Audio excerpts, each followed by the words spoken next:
Hello everyone, I am सुगम। Welcome back. तो कैसे हो आप सब? आई होप आप सब अच्छी होगी। स्वागत है आप सभी का आपकी अपने एसपी स्टडी यूट्यूब चैनल पर। तो गाइस, आज हम आपको बताने वाले हैं अर्थशास्त्र के महत्वपूर्ण प्रश्न।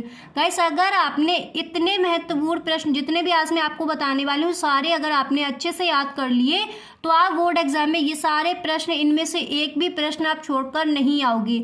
और इस बार के बोर्ड एग्जाम में जो आपके प्रश्न आ सकते हैं वही प्रश्न इस वीडियो में मैंने रखे हैं। तो देखिए, आपका जो फर्स्ट प्रश्न है वो यहाँ पर दिया गया है कि एक वस्तु की मानवीय आवश्यकता को संतुष्ट करने की क्षमता को कहते हैं। तो संतुष्ट करने की क्षमता को आप क्या कहोगे? उपयोगिता। ठीक है, आपको 4 ऑप्शन दिए जाएंगे, तो आपको कौन सा ऑप्शन लिखकर आना है? उपयोगिता। ओके, इस तरह से दिए जाएंगे उपभोग, उत्पादन, कीमत। तो राइट आंसर आपका हो जाएगा उपयोगिता। अब देखिए, जो आपका नेक्स्ट प्रश्न है वो यहाँ पर मैंने लिया है कि विलासिता की वस्तुओं की मांग की कीमत लोच होती है। ये प्रश्न कई बार पूछा गया है। ठीक है, विलासिता की वस्तुओं की मांग की कीमत लोच होती है तो क्या होती है? इकाई से अधिक। इस तरह से आपको ऑप्शन मिलेंगे, इकाई से कम, शून्य या फिर अनंत। तो आपको ये वाला जो ऑप्शन है वो आपको लिखकर आना है, इकाई से अधिक। ओके, अब देखिए जो आपका नेक्स्ट प्रश्न है, अब देखिए जो आपका अगला प्रश्न है वो मैंने यहाँ पर लिया है कि सामान्यतः एक अनधिमान यानी तटस्थ वक्र। तो आपको ये वाला ऑप्शन चूज करना है कि मूल बिंदु के प्रति उत्तल होता है। ठीक है, सामान्यतः एक अनधिमान वक्र मूल बिंदु के प्रति उत्तल होता है। इस तरह से आपके ऑप्शन आएंगे, बाई अक्ष के समांतर होता है, या फिर बाएं से दाएं ऊपर को उठता है, या फिर मूल बिंदु के प्रति अवतल होता है। तो आपको ध्यान रखना है मूल बिंदु के प्रति उत्तल होता है। ओके, अब देखिए जो आपका नेक्स्ट प्रश्न है वो मैंने यहाँ पर लिया है कि दीर्घ काल में उत्पादन के कितने साधन स्थिर होते हैं। तो दीर्घ काल में उत्पादन के साधन कितने स्थिर होते हैं? कोई नहीं। ओके, कोई भी साधन स्थिर नहीं होता है। तो आपको ये वाला जो ऑप्शन है वो आपको चूज कर लिखना है। इस तरह से आपको ऑप्शन मिलेंगे, कम से कम 1, 2, सभी या फिर 3, इस तरह से दे दिए जाएंगे। तो आपको लिखकर आना है कोई नहीं। ओके, अब देखिए जो आपका नेक्स्ट प्रश्न है वो मैंने यहाँ पर लिया है। देखिए, आपका जो नेक्स्ट प्रश्न है वो यहाँ पर दिया गया है कि विदेशी व्यापार में घाटा होता है जब, विदेशी व्यापार में कब घाटा होगा? जब निर्यात आयात से कम होता है। ठीक है, जब निर्यात आयात से कम होता है तो विदेशी व्यापार में घाटा होता है। और इस तरह से आपको ऑप्शन दिए जाएंगे, आयात निर्यात से कम होता है, या फिर निर्यात घटते हैं, या फिर आयात घटते हैं। तो आपको ये वाला ऑप्शन सही करके आना है। ठीक है, फिर देखिए जो आपका नेक्स्ट प्रश्न है वो मैंने यहाँ पर लिया है। आपका देखिए नेक्स्ट प्रश्न यहाँ पर दिया गया है कि अल्पकाल में निर्गत उत्पादन में इकाई वृद्धि होने पर परिवर्तनशील लागत में होने वाली वृद्धि को कहते हैं। तो होने वाली वृद्धि को हम क्या कहेंगे? औसत परिवर्तनशील लागत। ठीक है, देखिए जितने भी आपके राइट आंसर है वो मैंने सबसे ऊपर ही लिख दिए हैं। आप ये मत सोचना कि आपको 4 ऑप्शन दिए जाएंगे, आपका फर्स्ट वाला ही राइट होगा। यहाँ पर मैंने जो आपका राइट आंसर है वो मैंने सबसे फर्स्ट नंबर पर लिखा है। ठीक है, तो यहाँ पर क्या हो जाएगा? औसत परिवर्तनशील लागत। ऑप्शन आपको इस तरह से दिए जाएंगे, औसत स्थिर लागत, औसत लागत या फिर सीमांत लागत। तो आपको जो ये वाला आपका ऑप्शन है वो आपको सही करके लिखकर आना है। ओके, अगर ये इस बार आपसे पूछा जाता है। अब देखिए जो आपका नेक्स्ट प्रश्न है वो मैंने यहाँ पर लिया है। देखिए, आपका नेक्स्ट प्रश्न यहाँ पर दिया गया है कि निम्नलिखित में से कौन सा पूर्ण प्रतियोगिता का लक्षण नहीं है? तो कौन सा नहीं है? कीमत विभेद। ठीक है, क्रेताओं की अधिक संख्या, ये भी गलत है। समरूप वस्तु, ये भी रॉन्ग है। विक्रेताओं की अधिक संख्या, ये भी रॉन्ग है। ये वाला आपका राइट आंसर है कीमत विभेद। ओके, अब देखिए जो आपका नेक्स्ट प्रश्न है वो मैंने यहाँ पर रखा है। देखिए, आपका नेक्स्ट प्रश्न दिया कि निम्नलिखित में से किसे पूंजीगत वस्तुओं में सम्मिलित किया जाता है? ठीक है, निम्नलिखित में से किसे पूंजीगत वस्तुओं में सम्मिलित किया जाता है? तो किसे किया जाता है? उपकरण को, ये वाला ऑप्शन आपको लिख कर आना है, उपकरण। इस तरह के आपके ऑप्शन दिए जाएंगे, स्टील की चादर, चाय पत्ती या फिर टेलीविजन सेट। तो आपको ये वाला जो आपका ऑप्शन है ये आपको आंसर में लिख कर आना है। फिर देखिए जो आपका नेक्स्ट प्रश्न है वो मैंने यहाँ पर लिया है। देखिए आपका नेक्स्ट प्रश्न यहाँ पर दिया कि केंद्रीय बैंक की नीति कहलाती है। ये प्रश्न कई बार पूछा गया है, अच्छे से आपको इसको रट लेना है। तो केंद्रीय बैंक की नीति क्या कहलाती है? मौद्रिक नीति। केंद्रीय बैंक की नीति मौद्रिक नीति कहलाती है।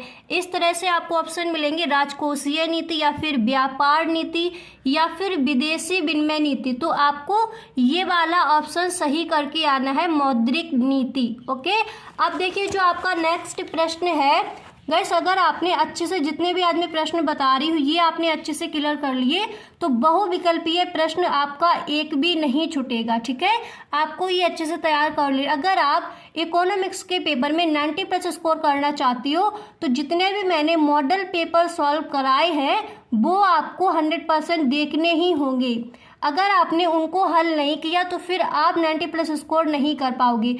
तो आपको बिल्कुल भी अपनी तैयारी पर छूट नहीं देनी है, एकदम बेहतरीन ढंग से अपनी तैयारी करनी है इस बार, क्योंकि इस बार आपको टॉपर बनना ही होगा। ओके, तो अपनी तैयारी एकदम डेडिकेट होकर करिए, बिल्कुल भी आपको टाइम वेस्ट नहीं करना है। ओके, अब देखो जो आपका नेक्स्ट विकल्प है, नेक्स्ट प्रश्न है वो मैंने यहाँ पर लिया है कि आय में इकाई वृद्धि होने पर उपभोग में होने वाली वृद्धि को कहते हैं। तो इस तरह से आपको 4 ऑप्शन मिलेंगे, आपको ये वाला ऑप्शन चूज कर आना है, ये वाला ऑप्शन आपको लिख कर आना है, सीमांत उपभोग प्रवृत्ति। आय में इकाई वृद्धि होने पर उपभोग में होने वाली वृद्धि को कहते हैं सीमांत उपभोग प्रवृत्ति।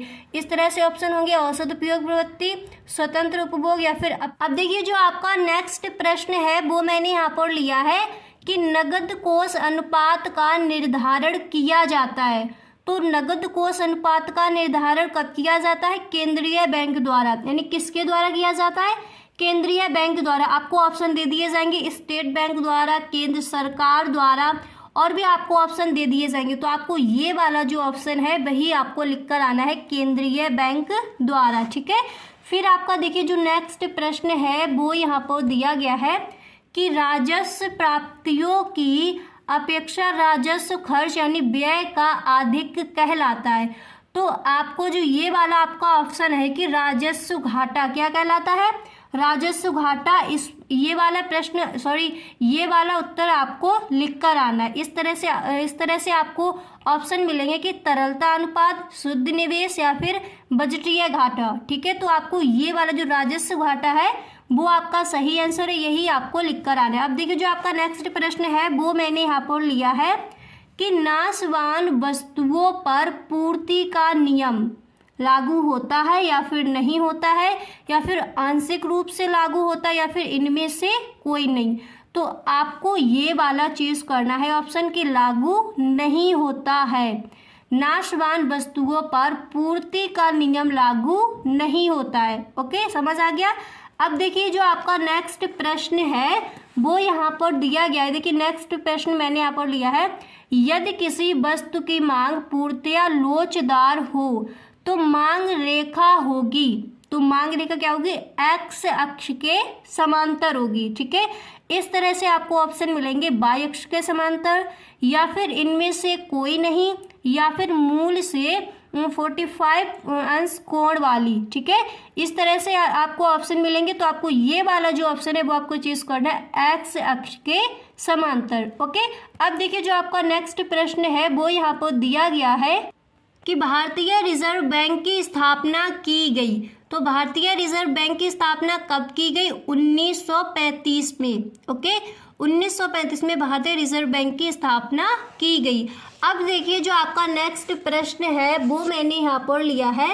नेक्स्ट प्रश्न आपका दिया गया है कि भारत में 100 रुपए के नोट का निर्गमन कौन करता है? तो भारत में 100 रुपए के नोट का निर्गमन भारतीय रिजर्व बैंक करता है। ठीक है, रिजर्व बैंक ऑफ इंडिया क्या करता है? भारत में 100 रुपए के नोट का निर्गमन करता है। ओके, फिर देखिए जो आपका नेक्स्ट है वो मैंने यहाँ पर रखा है कि समष्टि अर्थशास्त्र के प्रवर्तक कौन थे?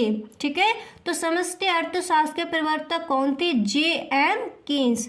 J.M. केन्स जो आपके अर्थशास्त्री है वो समष्टि अर्थशास्त्र के प्रवर्तक थे। ठीक है, आपको इस तरह से ऑप्शन दिए जाएंगे, J.R.K. हिक्स या फिर J.H. हेंसल या फिर A.C. पीगू। तो ये आपको नहीं चूज करना, ये वाला जो आंसर है वो आपको लिखकर आना है। समझ आ गया? अब देखिए जो आपका नेक्स्ट प्रश्न है वो यहाँ पर दिया गया है कि जब उपभोग की सीमांत प्रवृत्ति C का मान 0.8 हो तो गुणक का मान होगा। तो आपका जो गुणक है उसका मान क्या होगा? 5 होगा। ठीक है, फिर देखिए जो आपका नेक्स्ट प्रश्न है वो यहाँ पर दिया गया है कि एक बंद अर्थव्यवस्था में नहीं होता है। एक बंद अर्थव्यवस्था में क्या नहीं होता है? विदेशी व्यापार। ठीक है, विदेशी व्यापार एक बंद अर्थव्यवस्था में नहीं हो सकता, ये चीज आपको भी पता है। तो जो ये वाला आपका ऑप्शन है वो एकदम राइट आंसर हो जाएगा। ठीक है, विदेशी व्यापार। अब देखिए जो आपका नेक्स्ट प्रश्न है वो मैंने यहाँ पर लिया है कि अन्य वस्तुओं के उत्पादन में आगत के रूप में प्रयुक्त होने वाली वस्तुएं कहलाती है। तो क्या कहलाएंगी? मध्यवर्ती वस्तुएं। ठीक है, अन्य वस्तुओं के उत्पादन में आगत के रूप में प्रयुक्त होने वाली वस्तुएं कहलाती हैं मध्यवर्ती वस्तुएं।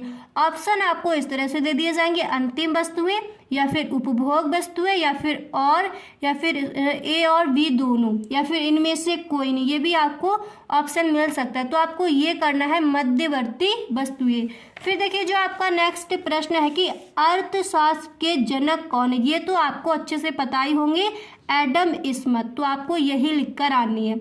ऑप्शन आपको इस तरह से दे दिए जाएंगे, माल्थस, रिकार्डो या फिर जेवी से। तो आपको एडम स्मिथ जो आपके अर्थशास्त्री हैं वही आपको लिखकर आनी है। ओके, फिर देखिए जो आपका नेक्स्ट प्रश्न है कि आगत प्राप्त करने के लिए फर्म द्वारा किया जाने वाला व्यय कहलाता है।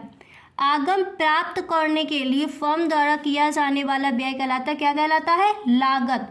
उसी को हम लागत कहते हैं। इस तरह से आपको ऑप्शन दिए जाएंगे, उत्पादन, लाभ या फिर आगम। तो आपको ये वाला जो ऑप्शन है वो आपको लिखकर आना है, लागत। ठीक है, फिर देखिए जो आपका नेक्स्ट प्रश्न है वो मैंने यहाँ पर लिया कि प्रभावी मांग की संकल्पना किसने दी? तो प्रभावी मांग की संकल्पना किसने दी है? कीन्स ने। ठीक है, कीन्स ने प्रभावी मांग की संकल्पना को दिया है। इस तरह से आपको ऑप्शन मिलेंगे, मार्शल ने, एडम स्मिथ ने या फिर जेबी से ने। तो कीन्स ने प्रभावी मांग की संकल्पना की है। ओके, फिर देखिए आपका जो नेक्स्ट प्रश्न है वो मैंने यहाँ पर लिया है कि साधन लागत पर शुद्ध राष्ट्रीय उत्पाद को कहा जाता है। तो क्या कहा जाता है?